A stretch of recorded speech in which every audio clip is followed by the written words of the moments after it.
मेरी जिंदगी का सबसे भयानक दिन था।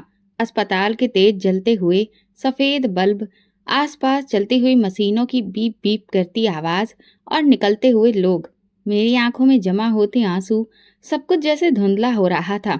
मैं अपने पापा के पास बेड के करीब बैठी उनकी सांसों को धीमा होते देख रही थी। डॉक्टर ने कहा था कि अगर तुरंत ऑपरेशन नहीं हुआ तो वो कुछ ही घंटे के मेहमान हैं, लेकिन मेरे पास पैसे नहीं थे।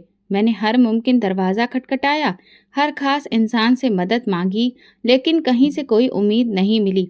हार कर मैं अस्पताल के कॉर्नर में सिर झुकाए रो रही थी जब किसी ने मेरा नाम लिया, माला। मैंने सिर उठाया तो सामने डॉक्टर आदित्य खड़े थे, अस्पताल के नामी सर्जन, बहुत ही खुशदिल इंसान। मगर उस पल उनकी आंखों में कुछ ऐसा था जो मुझे बेचैन कर गया। तुम्हारे पापा की हालत नाजुक है, मैं उनका ऑपरेशन कर सकता हूँ। मेरी आंखों में उम्मीद की रोशनी लौट आई। मैं तुरंत खड़ी हो गई। सच कह रहे हैं, प्लीज उनकी जान बचा लीजिए। आदित्य के होठों पर हल्की मुस्कान आई, मगर उस मुस्कान में एक अजीब सा रंग था। हाँ, लेकिन एक शर्त है। मेरा दिल जोर से धड़का। शर्त? उसने ठंडे लहजे में कहा, अगर ऑपरेशन के पैसे नहीं हैं तो एक रात मेरे साथ गुजार लो, मैं मुफ्त में ऑपरेशन कर दूंगा। मेरे पैरों तले से जमीन खिसक गई। मैं अविश्वास से उसे देख रही थी। मेरी आंखों में आंसू थे और दिल में डर। आप मजाक कर रहे हैं ना? आदित्य एकदम पास आते हुए बोला, मैंने आज तक किसी मरीज का मुफ्त में इलाज नहीं किया है माला। तुम्हारे पापा के पास ज्यादा वक्त नहीं है। अगर इलाज चाहती हो तो दरवाजा लॉक करके वापस आ जाओ। मुझे लगा जैसे मेरी सांसें रुक जाएंगी। ये पल मेरी जिंदगी का सबसे बड़ा इम्तिहान था।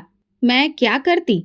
अपने पापा को तड़प तड़प कर मरते देखती या अपनी इज्जत की कुर्बानी देकर उनकी जान बचा लेती?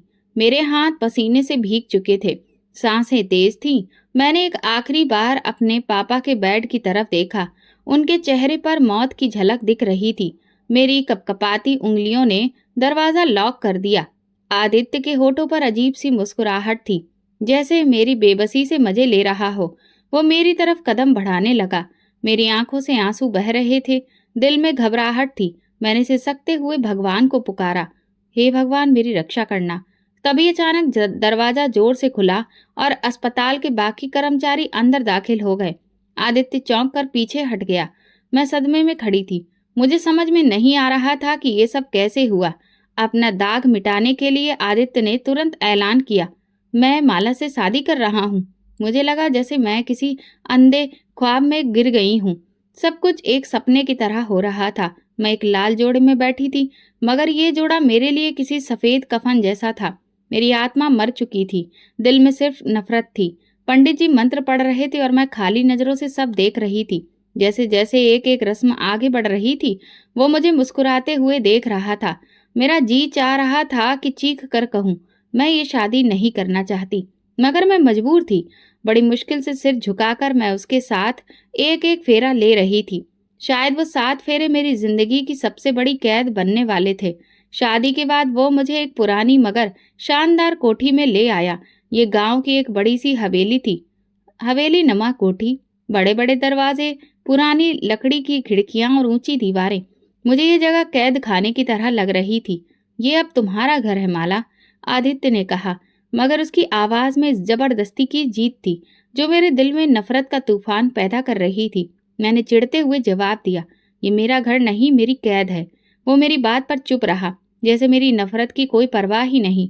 माला बेटी कैसी हो? एक बूढ़ी औरत ने मेरे सिर पर हाथ रखा। मैंने उनकी तरफ देखा। वो एक नरम मिजाज औरत लग रही थी, शायद आदित्य की कोई करीबी रिश्तेदार थी। हवेली के दूसरे लोग भी मेरे स्वागत के लिए इकट्ठा हुए थे।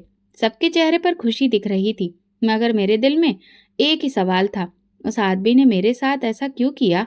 मेरे आसपास लोग जमा हो गए, मेरी तारीफें की जा रही थी, लेकिन मेरा दिल बिल्कुल खाली था। मैंने एक नज़र आदित्य की तरफ देखा। वो चुपचाप सब देख रहा था, जैसे मेरी परेशानी को समझ रहा हो, मगर कुछ कहने के लिए तैयार ना हो। ये कमरा तुम्हारा है? उसने एक बड़े कमरे की तरफ इशारा किया। मैं बिना कुछ कहे अंदर चली गई। कमरा बहुत खूबसूरत था। बड़ी खिड़कियों से बाहर गार्डन का नजारा दिख रहा था, मगर मुझे उससे कोई मतलब नहीं था। मैंने दरवाजा बंद किया और खुद को बेड पर गिरा दिया। मेरी आंखें आंसुओं से भर गईं। मैं अपने पापा की कमजोर हालत को याद कर रही थी। अस्पताल की वो रात, आदित्य की वो शर्त और वो बेबसी जिसने मुझे मजबूर कर दिया था। क्यों किया तुमने ऐसा? मैंने बड़बड़ाया। क्या उसके दिल में मेरे लिए कोई एहसास नहीं था? क्या वो वाकई एक जालिम इंसान था या फिर इसके पीछे कोई और कहानी छिपी थी? रात बढ़ने लगी लेकिन मुझे नींद नहीं आ रही थी। मैंने हवेली में चलने की कोशिश की। हर कमरे के बाहर पुराने से दरवाजे थे, दीवारों पर पुरानी तलवारें और खानदानी खंजर लगे थे। जैसे ही मैं हवेली के पीछे के हिस्से में जाने लगी, किसी ने पीछे से मेरा हाथ थाम लिया। चौंक कर पीछे देखा तो आदित्य खड़ा था। माला, वहां मत जाना। उसका लहजा सख्त था। क्यों? वहां क्या है? मैंने गुस्से से पूछा। उसकी आंखों में पल भर के लिए उलझन नजर आई। फिर धीरे से बोला, जो चीज ना जानो बेहतर है, उनके पीछे नहीं जाना चाहिए। कहकर वो वापस चला गया और मेरे अंदर एक तंज पैदा हो गया। आदित्य खामोशी से कमरे में दाखिल हुआ। मैं पलंग के कोने पर बैठी हुई थी। सोच रही थी कि अब क्या होगा। क्या वो मेरी कुर्बानी चाहेगा? क्या मुझे उसके करीब जाना पड़ेगा? मेरे दिल में नफरत और खौफ की मिलीजुली भावना थी, मगर मेरी इच्छा के विरुद्ध वो मेरे करीब बैठा और संजीदगी से बोला, माला, मुझे तुमसे एक वादा लेना है। मैं हरकत में आ गई। कैसा वादा? उसने मेरी आंखों में झांकते हुए कहा, तुम हवेली के पिछले हिस्से में कभी नहीं जाओगी। मेरे माथे पर बल पड़ गए। क्यों? वहां ऐसा क्या है? उसके चेहरे पर एक पल के लिए अजीब सी सख्ती आई, जैसे मैंने कोई ऐसा सवाल पूछ लिया हो जो उसे बिल्कुल भी बर्दाश्त नहीं था। तुम्हें ये जानने की जरूरत नहीं, बस इतना याद रखो, वहां जाना मना है। उसका लहजा ऐसा था जैसे कोई बहुत बड़ा हुक्म दे रहा हो। मुझे उसकी ये सख्ती बिल्कुल बर्दाश्त नहीं हो रही थी। आखिर ऐसा क्या था जो वो मुझसे छुपा रहा था? मैं चुपचाप सिर हिलाने लगी, मगर मेरे दिल में बेशुमार सवाल पैदा हो चुके थे। रात के दूसरे पहर नींद मेरी आंखों से कोसों दूर थी। मैं करवटें बदलती रही, मगर दिल में वही सवाल उठ रहा था। हवेली के पिछले हिस्से में ऐसा क्या है जो आदित्य छुपाना चाहता है? मैंने हवेली के नक्शे को अपने मन में एक एक करके याद करना शुरू किया। मैंने ध्यान दिया कि जब दिन में मेहमान आए थे तब भी कोई उस तरफ नहीं गया था। यहाँ तक कि हवेली के नौकर भी उस हिस्से की तरफ देखने से बच रहे थे। मेरी बेचैनी बढ़ने लगी। अचानक रात की खामोशी में किसी के कदमों की आवाज सुनाई दी। मैंने धड़कते दिल के साथ कदम बढ़ाया और तभी दरवाजे के पास आई कदमों की आवाज हवेली के पिछले हिस्से की तरफ जा रही थी। मैंने धीरे से दरवाजा खोला और बरामदे में कदम रखा। ठंडी हवा मेरे चेहरे से टकराई, मगर मैंने परवाह नहीं की। जैसे ही मैं हवेली के पिछले हिस्से की तरफ बढ़ी, एक पुराना जंग लगा दरवाजा मेरे सामने आ गया। दरवाजे के पीछे घना अंधेरा था, जैसे कि वहां कोई राज दफन हो। मैंने हाथ आगे बढ़ाया कि अचानक किसी ने मेरा कंधा पकड़ लिया। मैं घबराकर पीछे मुड़ी और जो चेहरा मेरे सामने था उसने मेरी जान निकाल दी। आदित्य मुझे गुस्से से घूर रहा था। मैंने अजीब सा ख्वाब देखा था। मेरे कदम जम गए। आखिर वो क्या था जिससे आदित्य मुझे छुपाने के लिए इतना गंभीर था? मैंने फैसला कर लिया था कि मैं दरवाजे के पीछे का राज जरूर जानकर रहूंगी। मुझे इंतजार था सिर्फ सही मौके का, और वो मौका एक रात मिल गया। आदित्य किसी जरूरी काम से शहर गया हुआ था और हवेली के ज्यादातर लोग सो चुके थे। मैंने धीरे से कमरे का दरवाजा खोला और दबे कदमों से हवेली के पिछले हिस्से की तरफ बढ़ने लगी। हवा में अजीब सी सर्दी थी, जैसे कोई अदृश्य ताकत मुझे रोकने की कोशिश कर रही हो। मेरा दिल जोर जोर से धड़क रहा था, मगर मैं पीछे हटने को तैयार नहीं थी। मैंने जंग लगे दरवाजे को धीरे से धकेला। चरमराहट के साथ वो खुल गया। अंदर गहरा अंधेरा था, जैसे वहां बरसों से कोई रोशनी नहीं पहुंची। मैंने हल्की सी रोशनी करने के लिए मोबाइल का फ्लैश ऑन किया और जो मंजर मेरे सामने आया उसने मेरे रोंगटे खड़े कर दिए। सामने पुरानी हवेली की कोठरी थी, जहां धूल और मिट्टी की मोटी परत जमी थी। कोठरी के बीचों बीच एक व्हील चेयर पड़ी थी और उस पर एक औरत बैठी हुई थी। मेरी सांसें रुकने लगी। मैंने बेयकीनी से उस औरत की तरफ कदम बढ़ाया। वो बहुत कमजोर चेहरा लग रही थी, मगर जैसे ही मैंने उनके चेहरे पर रोशनी डाली, मेरे कदम जम गए। ये कैसे मुमकिन हो सकता है? वो औरत बिल्कुल मेरे जैसी थी। मेरे हाथ पैर सुन्न होने लगे। मैं पीछे हटना चाहने लगी, मगर मेरे कदम जमीन से चिपक गए। ये क्या माजरा था? क्या मैं कोई सपना देख रही थी? वो औरत हल्के से मुस्कुराई। उसकी आंखों में अजीब सी चमक थी, जैसे वो मुझे सदियों से जानती हो। अचानक वो कुछ बोली। उसकी आवाज कमजोर थी। मेरी धड़कन बेकाबू हो गई। तुम कौन हो? मैंने घबराकर पूछा। वो औरत मेरी तरफ देखकर सिसकने लगी, जैसे बरसों का कोई बोझ उसके दिल में दबा हो। तुम मुझे नहीं पहचानती, मगर मैं तुम्हें बरसों से जानती हूँ। कौन हो तुम और यहाँ क्यों हो? मैंने बेचैनी से पूछा। उसने आंसुओं से भीगी नजरों से मेरी तरफ देखा और कहा, मैं तुम्हारी माँ हूँ माला। मेरे वजूद पर जैसे बिजली गिर गई। मैंने एक झटके से पीछे हटने की कोशिश की, मगर मेरे कदम लड़खड़ा गए। ये झूठ है, मेरी माँ तो मर चुकी है। मैं चिल्लाई। उसकी आंखों से आंसू बहने लगे। यही तो वो झूठ है जो तुम्हें बरसों तक सुनाया गया बेटा। मैं भी बेयकीनी से उसे देख रही थी। क्या ये वाकई मेरी माँ थी? अगर हाँ, तो उसे यहाँ किसने कैद कर रखा था? और सबसे बढ़कर आदित्य को उसके बारे में सब कुछ कैसे पता था? मेरा दिल कह चुका था कि मैं इस सच्चाई को पूरी तरह जान कर रहूंगी। मेरी धड़कनें इतनी तेज हो चुकी थीं कि मुझे लगा वो पूरे कमरे में गूंज रही हैं। मैंने एक बार फिर कांपती आवाज में पूछा, तुम कौन हो? सामने व्हील चेयर पर बैठी औरत की आंखों में आंसू थे। उसने फुसफुसाते हुए एक ही बात दोहराई, बेटा मुझे माफ कर दो। मेरी रीढ़ की हड्डी में सनसनी दौड़ गई। तुम मुझे बेटा क्यों कह रही हो? कौन हो तुम? मैंने तेजी से पूछा, जैसे मेरे सवालों के जवाब ही मेरी सांसों में अटक गए हों। औरत की आंखों में एक दर्द था, उसके होंठ सूखे थे। वो सिसकने लगी, माला मैं सच कह रही हूँ, मैं तुम्हारी माँ हूँ। मेरे पैरों तले जमीन खिसक गई। मैंने झटके से पीछे हटने की कोशिश की। ये झूठ है, मेरी माँ तो मर चुकी है। मैं चीखी। मेरा जहन सुन्न होने लगा। मैंने तुरंत दीवार का सहारा लिया। ये मुमकिन नहीं हो सकता। अगर तुम मेरी माँ हो तो तुम यहाँ इस हालत में क्यों हो? व्हीलचेयर पर बैठी औरत ने गहरी सांस ली और अपनी जख्मी उंगलियों को आपस में जोड़ते हुए कहा, ये एक दुख भरी कहानी है। एक ऐसी कहानी जिसमें तुम्हारा बाप ही सबसे बड़ा विलेन था। मैं हैरत और खौफ से उसे देखने लगी। क्या मतलब? पापा? वो तो हमेशा तुम्हें याद करके रोते थे। वो तल्ख मुस्कुराहट के साथ बोली, ये भी एक झूठ था माला। मेरे अंदर बेचैनी बढ़ने लगी। तुम्हारा बाप एक जालिम और बेदर्द इंसान था। वो मुझे जीता था, जैसे कि कोई बड़ी जीत हो। मेरी आंखें फैल गईं। एक रात जब मैंने उसके गुनाह के खिलाफ आवाज उठाई तो उसने मुझे अपने दोस्तों के हवाले कर दिया। ये सुनकर मैं कांप उठी। मैंने मुश्किल से बोली, ये सच नहीं हो सकता।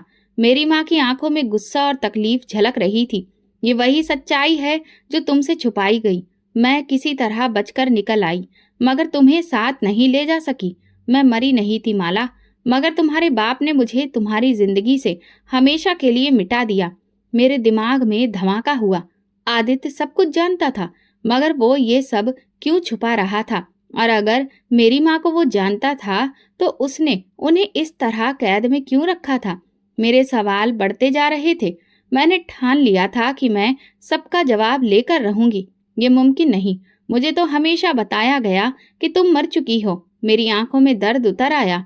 उसने मेरे हाथों को थामने की कोशिश की, पर मैं पीछे हट गई। मुझे पता था कि तुम्हें मेरी सच्चाई कबूल करने में मुश्किल होगी। वो नम आंखों से बोली, मगर बेटा, मैंने तुम्हें कभी नहीं छोड़ा था। तुम्हारे बाप ने मुझे तुमसे छीन लिया था। मेरी सांसें अटकने लगीं। लेकिन पापा, वो तो हमेशा तुम्हें याद करके रोते थे, तुम्हारी तस्वीर के आगे बैठे रहते थे। माँ की आंखों में तीखी चमक आई। वो सब झूठ था माला। तुम्हारे बाप ने मुझे अपने दोस्तों के आगे हार दिया था। वो मुझे एक चीज समझता था, एक जायदाद, जिसे वो जब चाहता बेच देता। नहीं, मैंने कांपते हुए इनकार में सिर हिलाने लगी। ये सच नहीं हो सकता। माँ की आंखों में आंसू थे, मगर उनके शब्द मेरे दिल में उतर रहे थे। मैं बड़ी मुश्किल से दरिंदों के चुंगल से बचकर निकली थी, मगर मैं तुम्हें साथ नहीं ले जा सकी, क्योंकि तुम्हारा बाप तुम्हें भी मेरे खिलाफ कर चुका था। मुझे ऐसा लगा जैसे किसी ने मुझे जोर का झटका दिया हो। वो बाप जिसे मैं हमेशा अपनी ताकत समझती थी, हकीकत में मेरी जिंदगी का सबसे बड़ा धोखा निकला।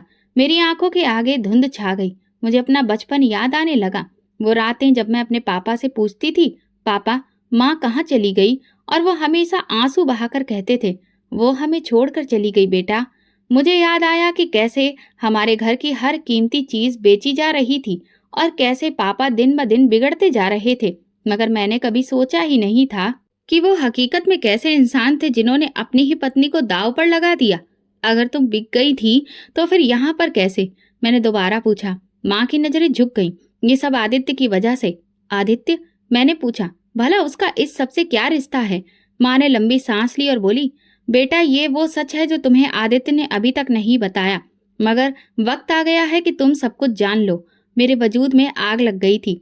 मैंने फैसला कर लिया था, अब मैं ये सच सहन नहीं करूंगी। मुझे वो दिन नहीं भुलाए भूलता जब मैंने अलमारी में छुपकर पापा को माँ की तस्वीर के आगे रोते देखा था। मुझे लगा था कि वो माँ को बहुत याद करते हैं, लेकिन आज मैं जान चुकी थी कि वो आंसू शायद दुख के नहीं बल्कि किसी और बोझ के थे, जुर्म के बोझ के। माँ ने मेरी तरफ देखते हुए कहा, माला, तुम्हें ये सब जानकर तकलीफ हो रही होगी, मगर ये सच है, तुम्हारे पिता ने मुझे छोड़ा नहीं था, बल्कि मुझे सिर्फ एक चीज समझकर दूसरे आदमी को सौंप दिया था। मैंने कहा, नहीं, वो ऐसे नहीं हो सकते।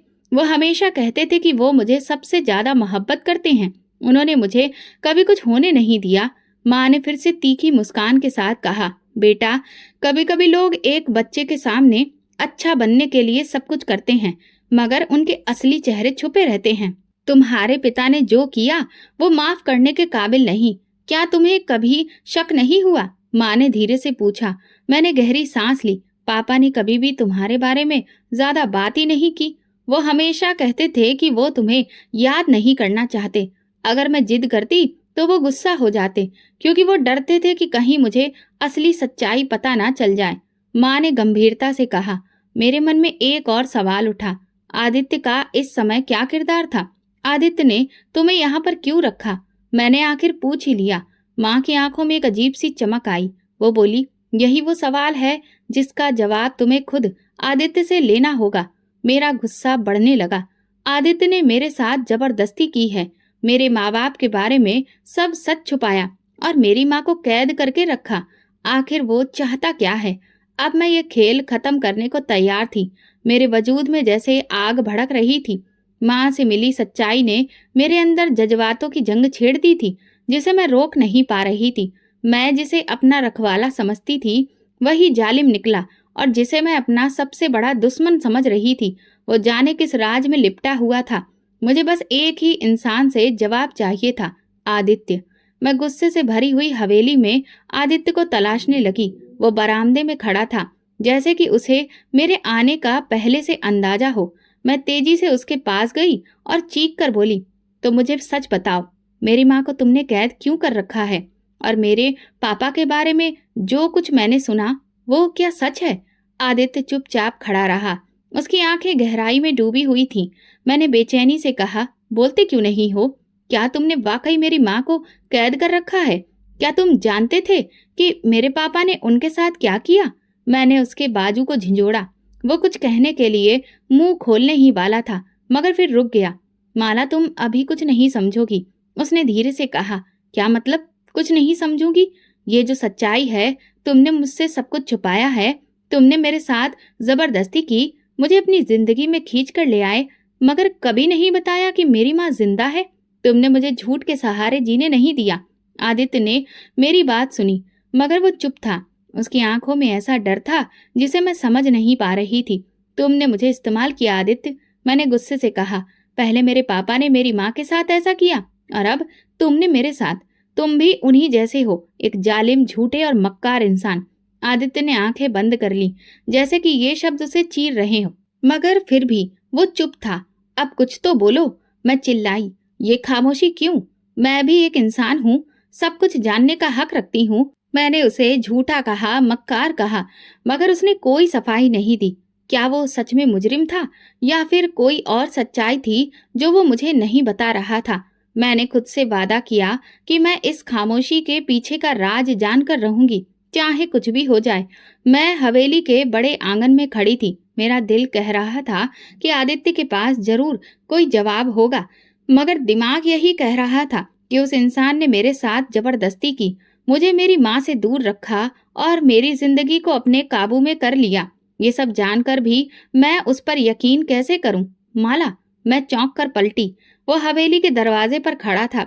उसकी आंखों में गहरी संजीदगी थी, जो मुझे एहसास दिला रही थी। क्या तुम अपनी सफाई में कुछ नहीं कहोगे? मैंने जहर भरे लहजे में कहा। उसने मेरी तरफ कदम बढ़ाया। देखो माला, कुछ चीजें वक्त से पहले नहीं बताई जा सकती। तुम्हारी माँ ने जो कुछ कहा वो सच है, मगर वो कहानी पूरी नहीं है। मेरे अंदर जैसे आग भड़क उठी। अच्छा, कहानी पूरी नहीं है? तो फिर बताओ ना, तुमने मुझे अंधेरे में क्यों रखा? क्यों मेरी माँ को कैद किया? क्यों मुझे जबरदस्ती अपनी जिंदगी में घसीटा? तुम भी मेरे पापा जैसे हो आदित्य। आदित्य के चेहरे पर दुख झलकने लगा, लेकिन उसने खुद को संभाला। जब वक्त आएगा तब बता दूंगा। मैं फिर चीखी, ये वक्त नहीं है। क्या ये वक्त तब आएगा जब सब कुछ तुम्हारे काबू में होगा? जैसे मेरे पापा ने मेरी माँ को बेच दिया था, वैसे ही तुमने मेरी मजबूरी का फायदा उठाया है। आदित्य ने गहरी सांस ली, मगर फिर भी कुछ ना कहा।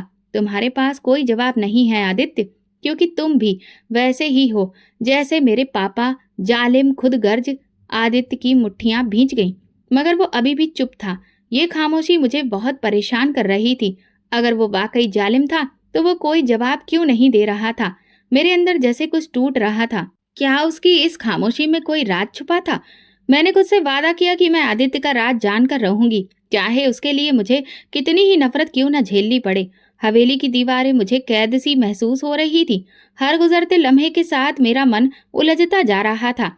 आदित्य की खामोशी मुझे बेचैन कर रही थी और उसके राज का बोझ मेरे दिल पर बढ़ता जा रहा था। आखिर वो चाहता क्या है? मैंने खुद से कहा, मेरे सवालों के जवाब शायद हवेली से बाहर मिल सकते हैं। इसलिए मैंने फैसला किया कि मैं गांव के लोगों से बात करूंगी। शायद वे मुझे कुछ ऐसा बता सकें जो आदित्य मुझसे छुपा रहा था। मैंने मौका देखकर एक दिन हवेली के पास एक बड़े से पेड़ के नीचे एक जो पुराना सा कुआं था, वहां पर बैठी बुजुर्ग औरत से बात करने की कोशिश की।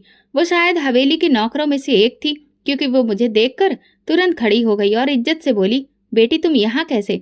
मैंने भी उन्हें नमस्ते किया, फिर पूछा, क्या आप मुझे आदित्य के बारे में कुछ बता सकती हैं? उस औरत के चेहरे पर नरमी आ गई। वो तुम्हारे लिए हमेशा दीवार बनकर खड़ा रहा। उसने तुम्हें बचाने के लिए वो सब कुछ किया जो कोई और नहीं कर सकता था। मेरी आंखों में हैरत थी। बचाने के लिए? भला कैसे बचाया? बूढ़ी औरत ने मेरी तरफ अफसोस भरी नजरों से देखा। बेटी, क्या तुम जानती हो कि तुम्हारा बाप एक जालिम इंसान था?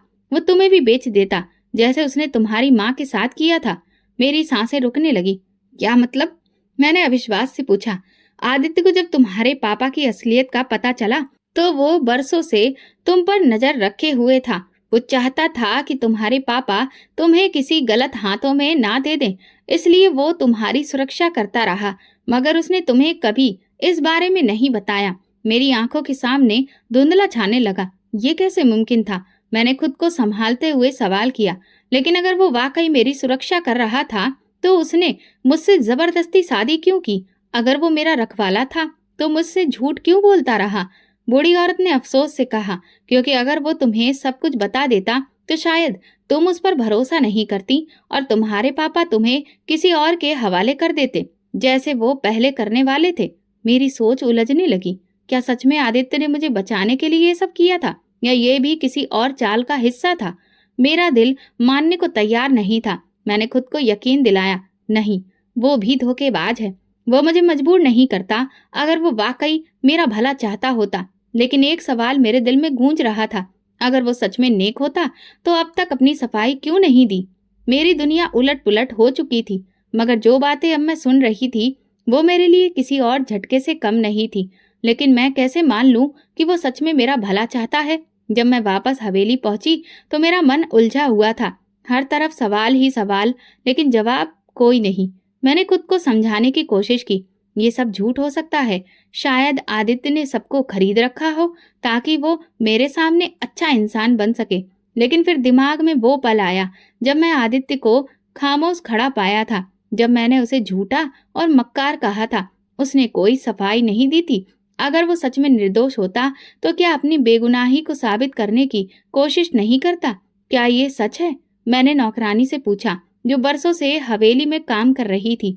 मैडम, साहब कभी जालिम नहीं थे, उसने जवाब दिया।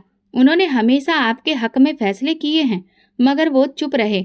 वो नहीं चाहते थे कि आप ये सब मजबूरी में जाने। मगर क्यों? मैंने बेचैनी से पूछा। अगर वो वाकई मेरा भला चाहते थे तो उन्होंने मुझे मेरी माँ के बारे में क्यों नहीं बताया? उन्होंने मुझे सब कुछ पहले क्यों नहीं बताया? नौकरानी ने मेरी तरफ अफसोस से देखा, जैसे मेरे सवाल का जवाब देना उसके बस में ना हो। आप खुद साहब से पूछे तो बेहतर होगा मैडम। सच हमेशा दो तरफा रुख रखता है, कभी एक तरफ से मत देखिए। मैंने नजरें झुका ली। मेरे अंदर जंग चल रही थी। मैंने हमेशा आदित्य को जालिम समझा, मगर अब हर रास्ता मुझे किसी और तरफ लेकर जा रहा था। क्या आदित्य सच में अच्छा इंसान था? क्या वो मुझे मेरी बर्बादी से बचाने के लिए मेरी जिंदगी में आया था? मगर वो इतना अच्छा कैसे हो सकता है? मैंने फैसला किया, अब मैं ये राज खुद आदित्य से पूछूंगी। मुझे हर सवाल का जवाब चाहिए था। अब वो मुझसे और कुछ नहीं छुपा सकता। मैंने खुद से वादा किया, या तो वो अपनी सच्चाई मेरे सामने रखेगा या फिर मैं खुद उसका पर्दाफाश कर दूंगी। लेकिन मुझे नहीं पता था कि जो सच्चाई मेरे सामने आएगी वो किसी कयामत से कम नहीं होगी। मेरे पापा, वो इंसान जिसे मैं हमेशा अपना हीरो समझती थी, जिसके लिए मैं आदित्य से नफरत करती रही, वो कातिल निकला। और जिसका बाप मारा गया, वही शख्स आज मेरी जिंदगी में सबसे करीब आकर मुझे बचाने की कोशिश कर रहा था।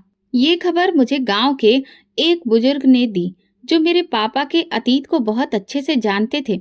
बेटी, तुम जानती हो कि आदित्य का बाप बहुत नेक इंसान था, मगर तुम्हारे पिता ने उसे अपनी हवस और दौलत के नशे में कत्ल कर दिया। वो जमीन के झगड़े में हार गए थे, मगर गुस्से में उन्होंने गोली चला दी। ये झूठ है। मैंने फिर से अविश्वास से कहा, मेरे पापा किसी का कत्ल नहीं कर सकते। मुझे लगा आदमी ने आह भरी। ये तुम्हें लगता है बेटी, मगर तुम्हारे पापा का दूसरा चेहरा बहुत ही भयानक है। अब मुझे समझ आ रहा था कि आदित्य ने अपनी बेगुनाही साबित करने की कोशिश क्यों नहीं की, क्योंकि वो मेरे पापा के गुनाहों का बोझ उठाकर खामोशी से मेरी सुरक्षा कर रहा था। मेरे दिमाग में एक और सवाल पैदा हुआ, क्या आदित्य ने मुझे अपना बदला लेने के लिए अपनाया है? अगर मेरे पिता ने उसके पिता का कत्ल किया है, तो क्या वो मुझे तकलीफ पहुंचाना चाहता था, या फिर वो सच में मुझे मेरे पिता की बुरी नीयत से बचा रहा था? ये सवाल मेरी रूह को झकझोर रहा था। मैंने ठान लिया, मैं सच का सामना करूंगी। आदित्य को अब कोई रास्ता नहीं मिलेगा। मैं उसके सामने खड़ी होकर उससे सीधे सवाल करूंगी। मेरी माँ की आंखों में दर्द की गहराई परछाई थी। वो जानती थी कि जो बात वो मुझे बताने वाली है, वो मेरे दिल को तोड़ देगी। मैं रोते हुए उनकी तरफ देख रही थी। उन्होंने मेरा हाथ थाम कर कहा, माला, तुम्हें लगता है कि आदित्य ने तुम्हें बर्बाद किया, मगर सच्चाई इसके बिल्कुल उलट है। उसने अपनी पूरी जिंदगी तुम्हारे लिए कुर्बान कर दी। मैंने हैरानी और बेचैनी से माँ की तरफ देखा। क्या कुर्बानी? वो इंसान जिसने मुझसे जबरदस्ती शादी की, जिसने मेरी माँ को कैद में रखा, जिसने मेरे पापा की सच्चाई मुझसे छुपाई, क्या वो मेरी खातिर कुर्बानियां दे रहा था? मैंने दुख से मुस्कुराकर कहा, बेटा, तुम जैसे अपने बाप को समझ रही हो, वो तुम्हारी सुरक्षा के लिए था। तुम्हें नहीं पता कि तुम्हारे बाप ने तुम्हारी जिंदगी को किस खतरे में डाल दिया था। अगर आदित्य न होता तो तुम्हारी किस्मत मेरी जैसी हो सकती थी। मेरा शरीर सुन्न होने लगा। माँ ने गहरी सांस ली और बोली, जब तुम्हारा बाप मेरे साथ जुल्म कर रहा था, तब आदित्य के पिता ने मेरी मदद करने की कोशिश की थी।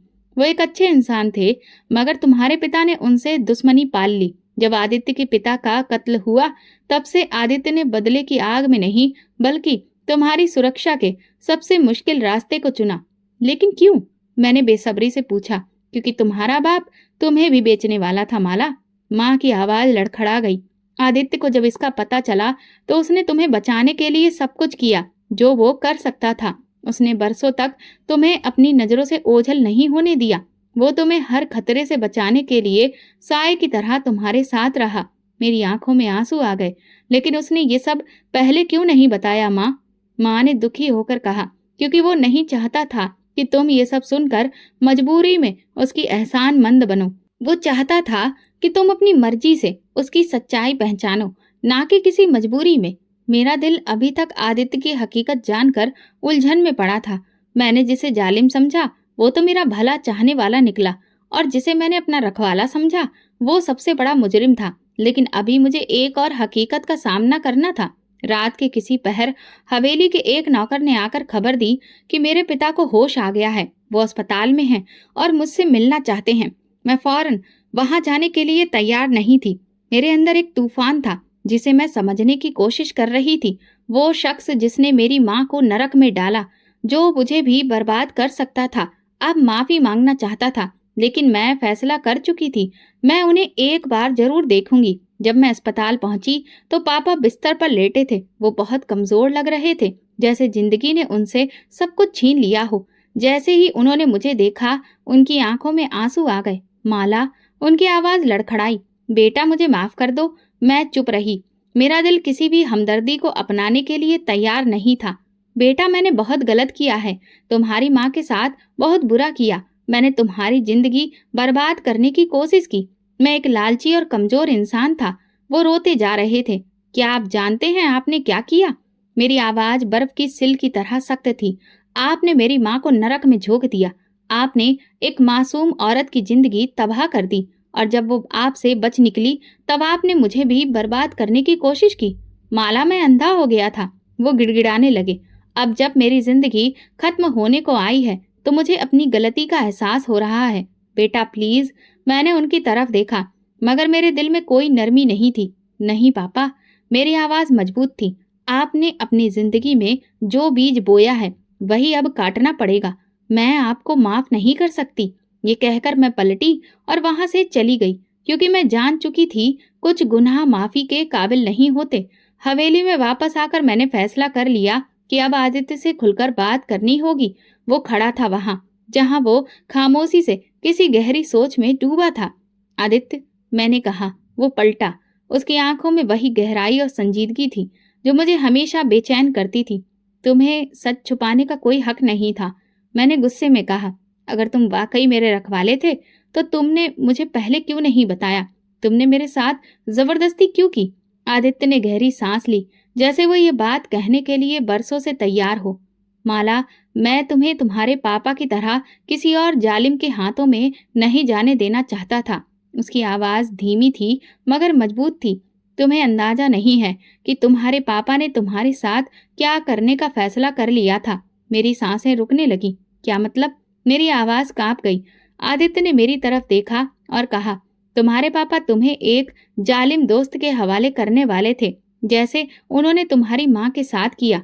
जब मुझे ये पता चला तो मैंने तुम्हें बचाने के लिए वो सब किया जो मैं कर सकता था। अगर मैं तुम्हें जबरदस्ती ना लाता तो वो तुम्हें कहीं और बेच देते। मेरे पैरों के नीचे से जमीन खिसक गई। ये सच है? मेरी आवाज लड़खड़ा गई। आदित्य ने धीरे से सिर हिलाया। हाँ, और मैं चाहता था कि तुम अपनी मर्जी से मेरे साथ रहो, जबरदस्ती नहीं। मगर जब तुम्हें मेरे इरादों पर यकीन नहीं था तो फिर मैं तुम्हें कैसे समझाता? मेरा दिल बदलने लगा। मेरे अंदर कुछ टूट कर बिखरने लगा। मैंने हमेशा आदित्य को गलत समझा, मगर वही तो मेरा रखवाला था। मैंने उसे धोखेबाज कहा, लेकिन वो मेरे पापा के भयानक अंजाम से बचाने के लिए हर कुर्बानी देता रहा। मेरा दिल पूछ रहा था, क्या मैं सच में आदित्य को गलत समझ रही थी? मेरे मन में एक और धमाका हुआ। मैंने सुना कि आदित्य ने न सिर्फ मुझे बल्कि मेरी माँ को भी मेरे पिता के चुंगल से बचाया। मैं तो हमेशा समझती थी कि किसी ने माँ को कैद कर रखा था, मगर हकीकत बिल्कुल उल्टी थी। माँ दुखी और उदास होकर मेरे सामने बैठी थी। मैंने माँ से पूछा, क्या ये सच है?